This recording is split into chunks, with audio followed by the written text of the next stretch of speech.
नमस्कार दोस्तों, स्वागत है आप सभी का हमारे YouTube चैनल देव जी के ट्रिक में। तो दोस्तों हम लोग यहाँ पर डेली की तरह हिंदी का फुल टेस्ट सॉल्व करेंगे और ये प्रैक्टिस सेट नंबर आपका 32 है और अभी आपको लगाने बाकी हैं 18 प्रैक्टिस सेट। आपका टारगेट है 45 प्लस। जब तक आपके 45 प्लस नहीं आते हैं तब तक आपको फुल टेस्ट लगाते ही रहना है। तो आइए यहाँ पर स्टार्ट करते हैं और आज यहाँ पर हम लोग गद्यांश को भी आपको लगाकर दिखाएंगे।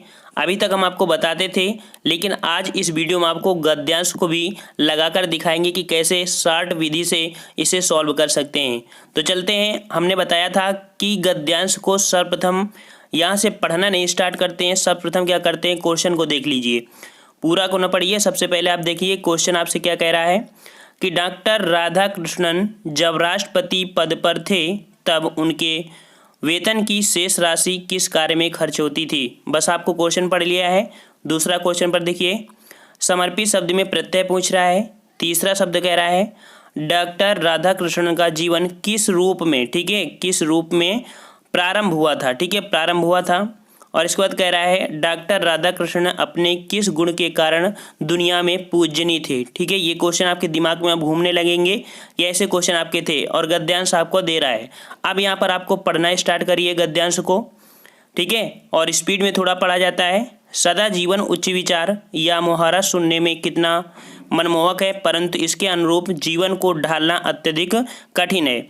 इस मुहावरे को साकार कर जीवन में उतरने वाले डॉक्टर सर्वपल्ली राधाकृष्णन महापुरुषों की श्रेणी में आते हैं, जिनकी कथनी और करनी में कोई अंतर न था। वे जो कहते थे उसे करते ही दम लेते थे। राधाकृष्णन ने जीवन को कठिन तपस्या के रूप में लिया और स्वयं को उसकी आग में तपाकर कुंदन बना लिया। तदंतर उनकी चमक में संपूर्ण विश्व प्रकाशित हुआ। वे किसी राजनीतिक दल अथवा जोशीले भाषणों के बल पर दुनिया में पूजनीय नहीं हुए, बल्कि उन्होंने इस सम्मान और ऊंचाइयों को अपनी योग्यता के बल पर किया। उनका जीवन एक शिक्षा के रूप में आरंभ हुआ। देखो क्वेश्चन आपका दिमाग में घूम रहा था ना कि उनका जीवन किस रूप में आरंभ हुआ था। उनका जीवन एक शिक्षा के रूप में आरंभ हुआ था। एक क्वेश्चन आपको मिल गया।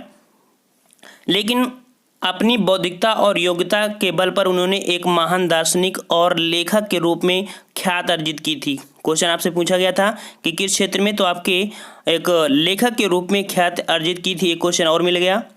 नेक्स्ट क्वेश्चन कह रहा है कि डॉक्टर राधाकृष्णन राष्ट्रपति पद पर आसीन हुए थे तो उन्हें 10,000 रुपये मासिक वेतन मिलता था, लेकिन वे मात्र 2,500 रुपये मासिक वेतन लेते थे। उनके वेतन की शेष राशि पूछ रहा था ना, तो शेष राशि देश की उन्नति और विकास के लिए खर्च करते थे। देखो हमने यहाँ पर हाईलाइट भी किया था आपको। यहाँ पर देखिए क्वेश्चन आपसे पहले कह रहा था कि डॉक्टर राधाकृष्णन जब राष्ट्रपति पद पर थे तब वो उनके वेतन की शेष राशि, तो शेष राशि किसके लिए होती थी, तो आपका यहाँ पर जवाब क्या था, तो ए नंबर आपका था देश की उन्नति और विकास के कार्यों में होता था। देखो आसानी से सॉल्व हो गया। नहीं दोबारा आप पढ़ते और यहाँ पर आपको पढ़ना नहीं पड़ेगा। समर्पित शब्द में प्रत्यय क्या हो जाएगा भाई, तो समर्पित इत मतलब डी नंबर, तो यहाँ पर आपका डी नंबर हो जाएगा। नेक्स्ट क्वेश्चन कह रहा है डॉक्टर राधाकृष्णन का जीवन किस रूप में प्रारंभ हुआ था। अभी हमने आपको बताया था कि किस रूप में था, एक शिक्षक के रूप में हुआ था। ठीक है, शिक्षक के रूप में आपका था, सी नंबर आपका यहाँ पर हो जाएगा। और नेक्स्ट क्वेश्चन आपसे कह रहा है डॉक्टर राधाकृष्णन अपने किस गुण के कारण दुनिया में पूजनीय थे, तो किस लिए पूजनीय थी, अभी हमने बताया था कि आपका किस होगा, अर्थात यहाँ पर 4 का जवाब है किस गुण के कारण, अर्थात उनके अंदर एक योग्यता थी। ठीक है, योग्यता के कारण वो दुनिया में प्रसिद्ध थे। योग्यता क्या थी, वो एक प्रकार के लेखक थे। ठीक है, क्या थे, लेखक थे। और लेखक थे, यहाँ पर लेखन कह रहा है, आपका गलत दिया है, लेखक होता तो आपका सही हो जाता, अर्थात ये योग्यता के कारण ये प्रसिद्ध थे। और इसके बाद आपका 5वां क्वेश्चन कह रहा है इस गद्यांश के लिए उपयुक्त शीर्षक है, तो उपयुक्त शीर्षक यहाँ पर ये कह रहा था, ये आपके पॉइंट नहीं होंगे, मेन पॉइंट था उनके विराट स्वरूप की, अर्थात महान दार्शनिक, महान लेखक, महान व्यक्ति, सभी का निचोड़ एक विराट व्यक्ति में दिखाई पड़ रहा है। इस कारण आपका डी नंबर यहाँ पर हो जाएगा। ठीक है ना, तो इस प्रकार से सॉल्व करते हैं, आप आसानी से उसे सॉल्व कर पाएंगे। अगर इसके पहले अगर सॉल्व नहीं कर पा रहे थे तो आसानी से अब सॉल्व कर लेंगे। पहले क्वेश्चन पढ़िए, फिर आप इसके बाद पैराग्राफ पढ़िए, आसानी से आपको क्वेश्चन तुरंत मिल जाएगा, क्योंकि आपके दिमाग में वो क्वेश्चन आपका घूम रहा होगा। ठीक है ना, अगर आपको अच्छा लगा है पैराग्राफ पढ़ के तो वीडियो को लाइक भी करिए। और आगे क्वेश्चन हम लोग सॉल्व करते हैं कह रहा है मृत्युंजय कौमा पिनाकी कामा व्योमकेश तथा त्रिलोचन किस देवता के पर्यायवाची हैं। तो मृत्युंजय, पिनाकी, व्योमकेश तथा त्रिलोचन ये आपके शिव के पर्यायवाची हैं, अर्थात आपका ऑप्शन सी हो जाएगा, शिव के पर्यायवाची हैं। ठीक है, शिव के पर्यायवाची हैं। नेक्स्ट क्वेश्चन आपसे कह रहा है नीति निपुण में समास होगा। नीति निपुण में समास होगा, तो यहाँ पर आपका नीति निपुण, जो कि आप आज इस क्वेश्चन में आपको कंफ्यूजन हो जाएगा कैसे। देखिए, नीति में निपुण अर्थात यहाँ पर आपका तत्पुरुष समास है, लेकिन आपके दिमाग में यहाँ पर जो क्वेश्चन घूमने लगा होगा वो घूम रहा होगा द्वंद्व समास। घूम रहा है ना, वो इसलिए घूम रहा है क्योंकि नीति और निपुण के बीच में आपका डैश लगा है। लेकिन याद रखिए, जो डैश होता है तो वो तो होता है आपका द्वंद्व समास में, लेकिन द्वंद्व समास का एक रूल भी होता है कि दुबला मतलब कि लड़का लड़की मतलब जेंडर चेंज होते हैं, इसका भी अर्थ बराबर होगा, उसका भी अर्थ बराबर होगा, तभी आपकी समानता दर्शाएंगे। अर्थात यहाँ पर नीति और निपुण एक ही चीज़ है, एक ही चीज़ है। मतलब जैसे दुबला और पतला है, डैश लगा होता है ना, लेकिन दुबला और पतला का मतलब तो एक ही हुआ ना। दुबला बोलो चाहे पतला बोलो, तो भी आपका दुबला पतला में अगर डैश भी लगाए ना तो भी आपका तत्पुरुष समास होगा। और नीति निपुण एक ही शब्द हैं, ये नीति निपुण एक ही शब्द है, अर्थात ये भी आपके समानार्थी शब्द हैं, आपके पर्यायवाची शब्द हैं। इस कारण यहाँ पर भी आपका तत्पुरुष समास होगा, ना कि आपका द्वंद्व समास होगा। समझने का प्रयास करिए। आप लोग सोच रहे होंगे कि सर नहीं गलत पढ़ा रहे हैं, लेकिन अगर आप समझदार हैं, समझने का प्रयास करिए कि द्वंद्व समास का रूल होता है कि एक पद आपका जो होता है विलोम होता है। जैसे भाई बहन, तो वहाँ पर भाई क्या है, एक कह सकते हैं पुल्लिंग है, और बहन क्या होगा, स्त्रीलिंग, अर्थात जेंडर चेंज होता है। और जब जेंडर चेंज होता है तब आपका यहाँ पर द्वंद्व समास होता है। ठीक है ना, इतना हमने आपको समझाने का प्रयास किया। अगर आपके दिमाग में समझ में आ गया हो तो समझ लेना। और चलते हैं नेक्स्ट क्वेश्चन की ओर। 8वां नंबर, त्रावर्ण किस वर्णों के सहयोग से बना है। त्रावर्ण किन वर्णों के सहयोग से बना है। तो ये भाई जो बना है किसके सहयोग से, तो आपका हो जाएगा ता धन रा, अर्थात यहाँ पर आपका बी नंबर हो जाएगा ता धन रा। ठीक है, देखो यहाँ पर भी बना है ता धन रा, लेकिन यहाँ पर आधा ता बना है ना, आधा ता, और जहाँ पर आधा ता होगा उसके साथ ही आ रा जुड़ेगा, अर्थात यहाँ पर बी नंबर हो जाएगा, त्रा बना है, बी नंबर सही होगा। नेक्स्ट कह रहा है नीचे दिए गए शब्दों में स्वर एवं मात्रा की दृष्टि से शुद्ध शब्द होगा। तो शुद्ध शब्द यहाँ पर कौन सा होगा, तो यहाँ पर देखिए जो आपका निर्लिप्त लिखा जाता है, तो निर्लिप्त लिखा जाता है सी नंबर की तरह, अर्थात निर्लिप्त आपका सी सही जवाब हो जाएगा यहाँ पर। नेक्स्ट क्वेश्चन आपसे कह रहा है 10 नंबर, अनेकार्थी शब्द अर्थात कुंडली के लिए निम्न में से एक अर्थ बताइए। यहाँ पर कुंडली है और कुंडली में अनेकार्थी अर्थात इसका एक और अर्थ होता है कुंडली का, और वो अर्थ क्या होता है, तो कुंडली शब्द का अर्थ होता है इमरती, मतलब कि आपका यहाँ पर जवाब हो जाएगा बी नंबर इमरती। इमरती इसका जवाब होता है कुंडली का। नेक्स्ट कह रहा है काठ का उल्लू का अर्थ क्या है। काठ का उल्लू का अर्थ क्या है, तो भाई काठ का उल्लू मतलब होता है मूर्ख। क्या होता है, मूर्ख होता है। यहाँ पर सी आपका सही जवाब हो जाएगा, सी। नेक्स्ट कह रहा है निम्नलिखित में से शुद्ध वाक्य चिन्हित कीजिए। शुद्ध वाक्य चिन्हित कीजिए, तो आपका पहला क्वेश्चन आपको पढ़ना पड़ेगा, उसके प्राण निकल गए। ये बिल्कुल आपका शुद्ध है। ठीक है, यहाँ पर आपका बिल्कुल शुद्ध है, उसके प्राण निकल गए, इसके अकॉर्डिंग आपका ये वर्ड भी लिखा गया। उसके प्राण निकल गया ये वर्ड नहीं होते, उसके प्राण निकल गए, ये नंबर ही आपका सही हो जाएगा। नेक्स्ट कह रहा है चौकी का तत्सम शब्द है। चौकी, चौकी का तत्सम क्या होता है, तो भाई चौकी का तत्सम शब्द होता है चतुष्पादिका, मतलब कि 4 पैर वाली। ठीक है, चौकी को बोलते हैं 4 पैर वाली। ये कौन सी चौकी है, वो जो पंडित जी होते हैं ना और कथा सुनाते हैं उस समय जो चौकी लगाते हैं उसको बोल सकते हैं। ठीक है, जिसमें केले के पत्ते बांधे जाते हैं। ठीक है, तो आपका ये आपका है जो कि चौकी का तत्सम होता है चतुष्पादिका। सी नंबर आपका हो जाएगा यहाँ पर चतुष्पादिका। ठीक है ना, मतलब कि हिंदी होती है 4 पैर वाली। नेक्स्ट कह रहा है निम्न में से निषेधात्मक वाक्य चुनिए। निषेधात्मक वाक्य यहाँ पर क्या हो जाएगा? तो भाई यहाँ पर आपका मैं आज बाजार नहीं जाऊंगा, मैं आज बाजार नहीं जाऊंगा, यहाँ पर आपका निषेधात्मक वाक्य है। ठीक है, कौन सा वाक्य है? निषेधात्मक वाक्य है। वहीं पर अगर बात की जाए पहला वाला सूर्य पूर्व में निकलता है, ये निश्चित वाक्य होता है, मतलब कि वास्तविकता होती है। ठीक है, और यहाँ पर जैसे क्या है, ये आपका कैसा प्रश्नवाचक हो जाएगा, ये कृपया मतलब एडवाइस वाला हो जाएगा। ठीक है, जिसे बोलते हैं कि नहीं रिक्वेस्टेड वाले आपके होते हैं यहाँ पर। लेकिन निषेधात्मक आपका कौन होता है? बी नंबर आपका हो जाएगा।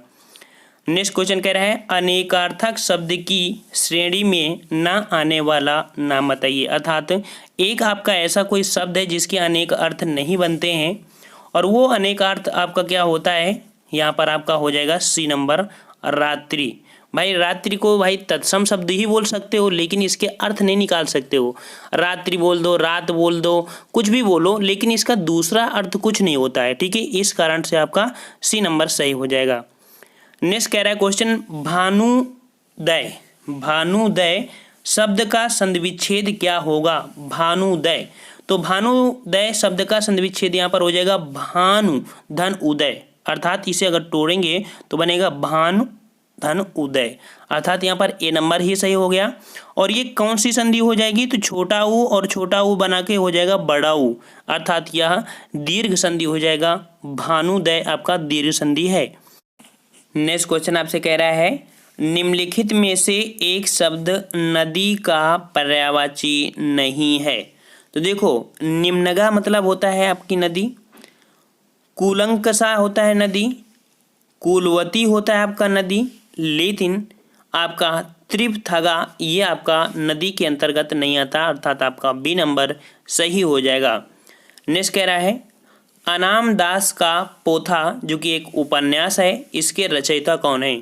तो अनाम दास का पोथा, इसके जो रचयिता हैं वो आपके हो जाएंगे रचयिता यहाँ पर हजारी प्रसाद द्विवेदी।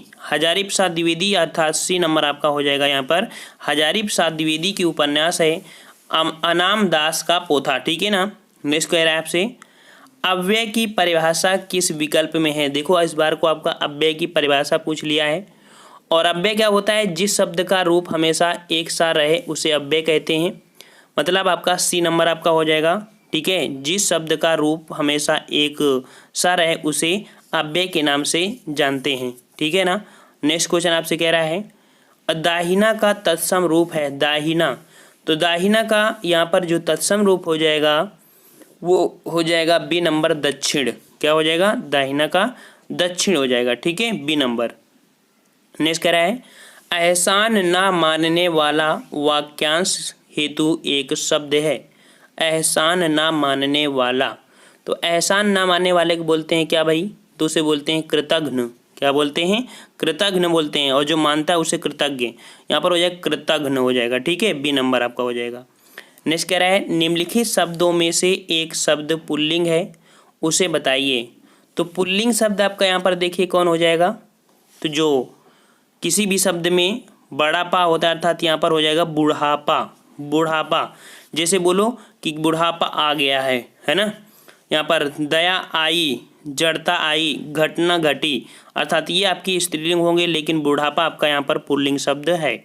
नेक्स्ट कह रहा है निम्नलिखित में से सकर्मक क्रिया का वाक्य है। सकर्मक क्रिया का वाक्य है भाई। तो सकर्मक क्रिया यहाँ पर आपकी क्या हो जाएगी? तो बालिका निबंध लिखती है, वाक्य में सकर्मक क्रिया है, क्योंकि निबंध लिखती है। अर्थात यहाँ पर फोकस किस में किया गया? बालिका क्या करती है? निबंध लिखती है। तो यहाँ पर आपका बी नंबर हो जाएगा। बालिका निबंध लिखती है, क्योंकि लिख रही है इसका मतलब कुछ ना कुछ तो आपका लिख रही है, और यहाँ पर निबंध लिख रही है, इस कारण आपका सकर्मक क्रिया हो जाएगी। क्योंकि जो आपका क्रिया हो रही है वो कर्म के ऊपर डिपेंड हो रही है, अर्थात वो क्या लिख रही है? कुछ तो लिख रही है, निबंध लिख रही है। ठीक है ना। नेक्स्ट कह रहा है क्वेश्चन पढ़वैया में प्रत्यय है। पढ़वैया में प्रत्यय है, तो पढ़वैया में हो जाएगा वैया, वैया मतलब कि वैया। सी नंबर आपका हो जाएगा पढ़वैया। ठीक है, पढ़वैया मतलब यहाँ पर हो जाए पढ़वैया। नेक्स्ट कह रहा है हस्ताक्षेप का शुद्ध शब्द बताइए। हस्ताक्षेप, हस्तक्षेप का जो शुद्ध होता है हस्तक्षेप होता है। क्या होता है? हस्तक्षेप, अर्थात जो हस्तक्षेप लिखेंगे वो लिखेंगे ए नंबर की तरह, हस्तक्षेप। ठीक है ना। नेक्स्ट क्वेश्चन आपसे कह रहा है निम्न में से कौन सा कथन सत्य नहीं है? कौन सा कथन सत्य नहीं है? तो देखिए कह रहा है संस्कृत में 3 वचन होते हैं, ये बिल्कुल सही है। हिंदी में 2 वचन होते हैं, ये भी सही है। हिंदी में 2 लिंग होते हैं, ये भी सही है। चौथा कह रहा है संस्कृत में हिंदी की तरह 2 लिंग होते हैं, अर्थात गलत है, क्योंकि संस्कृत में 3 है और हिंदी में 2 होते हैं। तो डी नंबर आपका हो जाएगा यहाँ पर। नेक्स्ट कह रहा है समय की दृष्टि से अनुकूल वाक्यांश हेतु एक शब्द है। तो समय की दृष्टि से अनुकूल जो शब्द होता है उसे क्या बोलते हैं? समयाकुल। मतलब कि आपका जो डी लिखा है ये लिखा है आपका शुद्ध वाक्य है समयाकुल। ठीक है ना। नेक्स्ट कह रहा है अनुगामी शब्द का सही अर्थ क्या है? अनुगामी, और अनुगामी मतलब होता है किसी के पीछे पीछे चलने वाला। डी नंबर आपका हो जाएगा। किसी के पीछे पीछे चलने वाले को बोलते हैं अनुगामी। ठीक है, अनुगामी। नेक्स्ट कह रहा है हिंदी भाषा में कितने प्रकार के उपसर्ग हैं? तो हिंदी भाषा में जो प्रकार पूछ लिया है तो कितने प्रकार के होते हैं? 29 का जवाब हो जाएगा आपका यहाँ पर 3 प्रकार के। यहाँ पर हिंदी भाषा बोला है, हिंदी नहीं बोला है। हिंदी भाषा में कितने प्रकार के उपसर्ग होते हैं? तो यहाँ पर हो जाएगा 29 का जवाब सी नंबर, अर्थात 3 प्रकार के होते हैं। ये 3 कौन से होते हैं? तो संस्कृत के उपसर्ग, हिंदी के उपसर्ग और विदेशी उपसर्ग, ये 3 प्रकार के आपके उपसर्ग होते हैं। नेक्स्ट कह रहा है निर्गुण का संधि विच्छेद होगा। निर्गुण, तो निर्गुण को अगर हम लोग तोड़ेंगे तो बनेगा निधन गुण, निधन गुण बनेगा। और यहाँ पर जो निधन गुण है अर्थात यहाँ पर ये जो लग गई है इसका मतलब होता है विसर्ग संधि, और यह विसर्ग संधि का उदाहरण है। रूल क्या होता है? तो प्रत्येक वर्ग के तीसरे, चौथे और 5वें व्यंजन से पहले विसर्ग आने पर विसर्ग रा में बदल जाता है। ठीक है ना। 31 नंबर आपसे कह रहा है भारत भारती काव्य के रचनाकार हैं। भारत भारती काव्य के जो रचनाकार है वो आपके हैं मैथिली शरण गुप्त, जो कि आपका एक काव्य है। और यहाँ पर आपके जो इसके रचनाकार हैं आपका सी नंबर हो जाएगा। मैथिली शरण गुप्त इसके आपके रचनाकार हैं। नेक्स्ट कह रहा है निम्नलिखित में से एक समुद्र का पर्यायवाची शब्द नहीं है।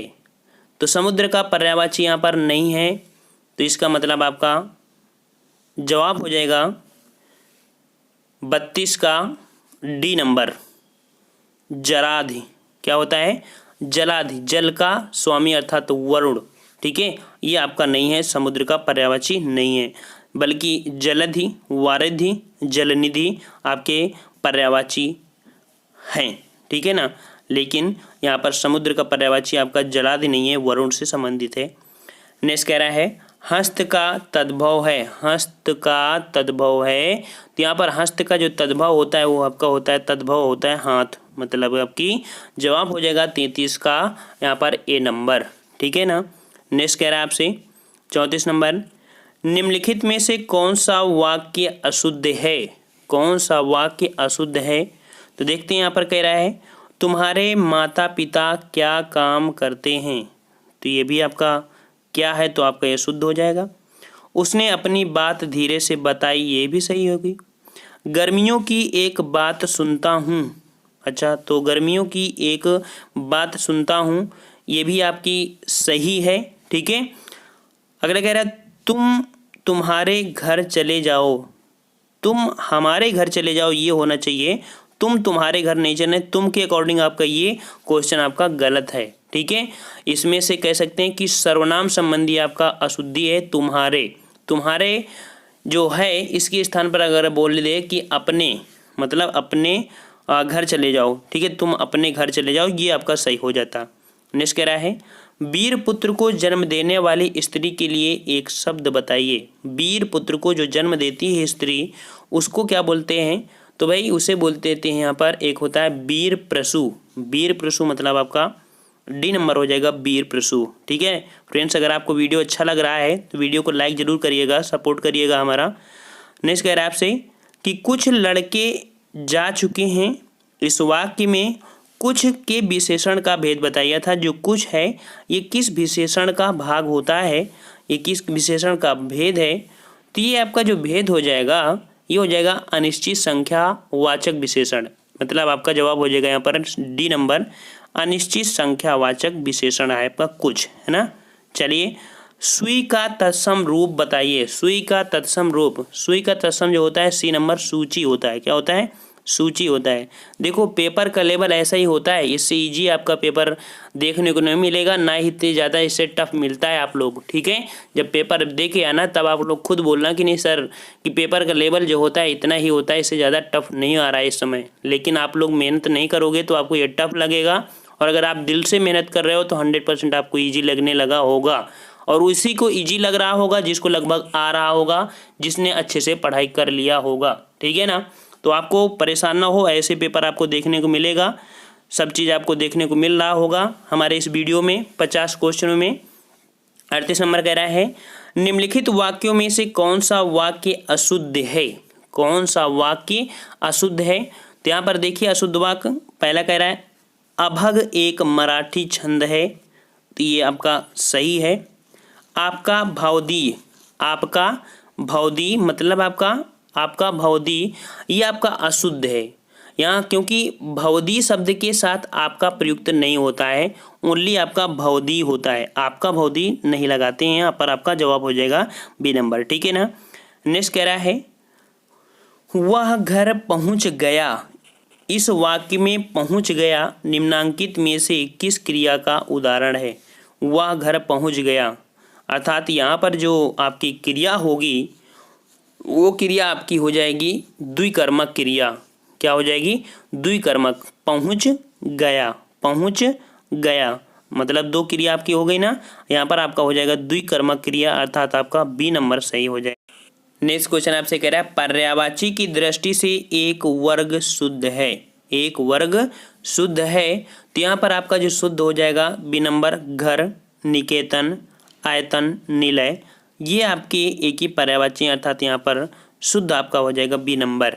नेक्स्ट कह रहा है, शुद्ध वर्तनी का चयन कीजिए। शुद्ध वर्तनी का चयन करना है भाई।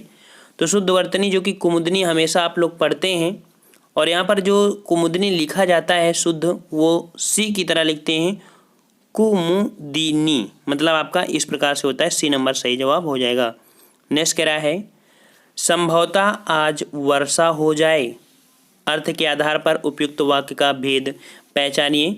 तो संभवतः आज वर्षा हो जाए, इसका मतलब यहाँ पर संदेहवाचक हो जाएगा, ए नंबर आपका हो जाएगा, संदेहवाचक आपका यहाँ पर हो जाएगा, ठीक है, संदेहवाचक। नेक्स्ट कह रहा है, निम्नलिखित में से एक पत्थर का पर्यायवाची नहीं है। पत्थर का पर्यायवाची नहीं है, तो भाई पत्थर का पर्यायवाची आपका यहाँ पर जो नहीं है वो आपका दिया है सी नंबर, जो आपका दिया है कौन सा? पशम। पशम तो होता किसका है? पशम होता है आपका ऊन का पर्यायवाची। किसका होता है? ऊन का पर्यायवाची होता है पशम। नेक्स्ट कह रहा है, शुद्ध वाक्य चुनिए। शुद्ध वाक्य चुनिए, तो यहाँ पर आपका ए नंबर कह रहा है, मुरझाया हुआ फूल वर्षा की फुहार से अभिसिंचित होकर पुनः खिल उठता है। आपका यही बिल्कुल सही है। दूसरे वाले में देख लीजिए, आपको समझ में आ जाएगा। ये तो आपका पहला सही है, लेकिन दूसरा में देखिए, मुरझाई हुआ फूल, अर्थात यहीं पर आपको अगर मुरझाया हुआ फूल होता है, मुरझाई हुई नहीं बोलते हैं, ठीक है ना। आपका ए नंबर यहाँ पर सही था। नेक्स्ट क्वेश्चन आपसे कह रहा है, लो यह लतिका भी भर लाई मधु मुकुल नवल रस गागरी उपयुक्त उदाहरण है, किस अलंकार का है? लोह यह लतिका भी भर लाई मध मुकुल नवल रस गागरी उपयुक्त उदाहरण आपका जो है यहाँ पर कौन सा? तो हो जाएगा आपका मानवीय अलंकार, ठीक है। क्या हो जाएगा? मानवीय अलंकार, अर्थात यहाँ पर ए नंबर होगा मानवीय अलंकार। जहाँ प्रकृति के कार्यों व्यापारों को मानवीय रूप से चित्रित किया जाता है वहाँ मानवीय अलंकार होता है। यहाँ पर देखिए जो लतिका है, लतिका मतलब लता है, और इसी का ही रूप आपका मनुष्य के रूप पर चित्रित कर दिया गया है, अर्थात आपका यहाँ पर जवाब हो जाएगा कौन सा? ए नंबर। नेक्स्ट कह रहा है, सुलभ का उपर्युक्त विपरीतार्थ बताइए। सुलभ का जो विपरीत होता है वो आपका होता है दुर्लभ। सुलभ का दुर्लभ मतलब आपका डी जवाब हो जाएगा दुर्लभ। नेक्स्ट कह रहा है, मृगावती के लेखक हैं। मृगावती, मृगावती के लेखक आपके हो जाएंगे सूफी या प्रेमाख्यानक काव्य के रचयिता आपके कुतुबन, बी नंबर आपका हो जाएगा कुतुबन। कुतुबन आपके कैसे हैं, तो ये आपके एक सूफी हैं, ठीक है, सूफी लेखक हैं, या कह सकते हैं कि प्रेमाख्यान काव्य के रूप में रचयिता हैं, जो कि कुतुबन आपके हैं। 48 नंबर कह रहा है व्यष्टि का विपरीत शब्द बताइए। व्यष्टि, तो व्यष्टि का जो विपरीत होता है वो होता है आपका समष्टि, मतलब सी नंबर आपका हो जाएगा समष्टि। 49 नंबर कह रहा है चंदन विष व्यापत नहीं लिपटे रहत भुजंग, प्रयुक्त पंक्ति के रचयिता कौन से हैं। तो चंदन विष व्याप्त नहीं लिपटे रहत भुजंगा, प्रयुक्त पंक्ति के रचयिता आपके रहीम है। कौन है, रहीम। यहाँ पर आपका जवाब हो जाएगा डी नंबर, रहीम है, ठीक है ना। और 50 नंबर आपसे कह रहा है दोहा छंद का विपरीत कौन सा छंद होता है। बहुत बार आपसे पढ़ाया भी है, तो आपको 50 नंबर कमेंट करके बताना है कि दोहा छंद का विपरीत क्या होता है, ठीक है फ्रेंड्स। अगर आपको वीडियो अच्छा लगा है, और हमारे अभी टेस्ट बाकी हैं, अभी क्या 18 टेस्ट और बाकी हैं। अगर आप 18 टेस्ट और लगाते हैं, इसके पहले हमने यहाँ पर 32 टेस्ट आपको अभी तक लगवा दिया है, इसको भी लगा के अगर इस प्रकार से पूरे 50 टेस्ट फुल टेस्ट के रूप में लगाते हैं तो यकीनन मानिए कि आपको किसी प्रकार की समस्या नहीं होती है, और ना ही होगी। अगर होती भी है तो आप कमेंट करके कह सकते हैं, आपको उस टॉपिक पर आपको फोकस भी किया जाएगा। 1-2 बच्चों ने कमेंट किया है और उस टॉपिक को हम कंप्लीट कर रहे हैं, और जैसे ही कंप्लीट आपका हो जाएगा और रिटन लिख जाएगा आपको बता देंगे। तो फ्रेंड्स वीडियो अच्छा लगे तो वीडियो को लाइक भी करिए, सपोर्ट करिए, चैनल को सब्सक्राइब कर लीजिए। हम लोग मिलते हैं नेक्स्ट वीडियो में, तब तक के लिए धन्यवाद। जय हिंद, जय भारत।